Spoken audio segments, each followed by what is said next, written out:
We needed to start planning and thinking about an ASU 3, called it.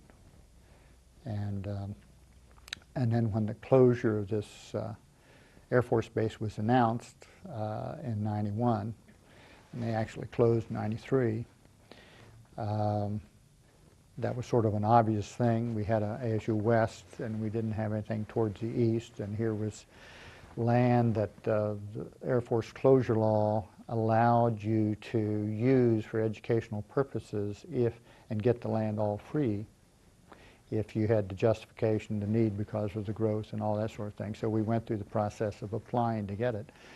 And so we got 610 acres with 2 million square feet of space, of buildings, existing buildings. A lot of them were houses.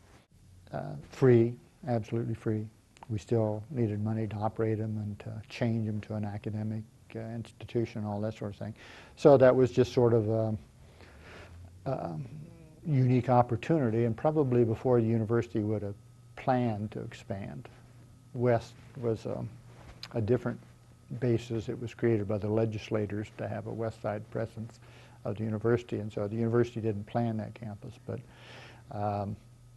this one then was planned because of that target of opportunity to develop a campus which was not just a watered-down version of the main campus, to have unique programs there that didn't exist in Maine, to transfer programs off Maine to that campus, to develop a separate and equitable part of the university rather than just extension like a site to offer courses.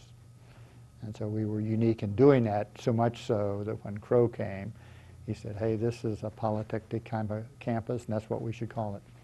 That's when he was here on his interview and came to East, and I toured him around. That's his reaction.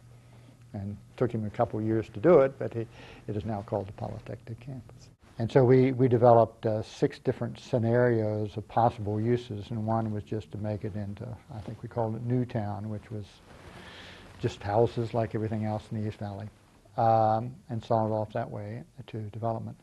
And the other extreme was to make the whole thing into a cargo airport, an international cargo airport.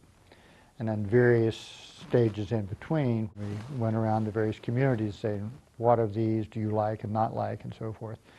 And 2 things became very, very clear in that process from the communities surrounding it. One was they wanted an ASU presence. And the second thing they wanted was an airport, even those people at the end of the runway. And I found a little peculiar, and I only sort of understood it by the fact that Willie, the name of the Air Force Base, had always represented jobs to them. And a lot of people had aviation-related jobs there, and so had an opportunity for employment. And so we ended up with a compromise proposal that would have a viable airport and a major university presence, but have unique programs and our own reputation. And in my view and others, if you have non-duplicated programs, you have a chance. A flight program at East that doesn't duplicate anyway, hey, it's the best at ASU to start with, and then you can work on the national and international reputation. When the Air Force moved out in '93, and I was assuming full-time responsibility for the planning of the campus, my wife and I sold our house in Gilbert and moved into campus housing. We were the first residents on the Williams campus, and actually lived there for quite a while, just the 2 of us in one house with gated, guarded community.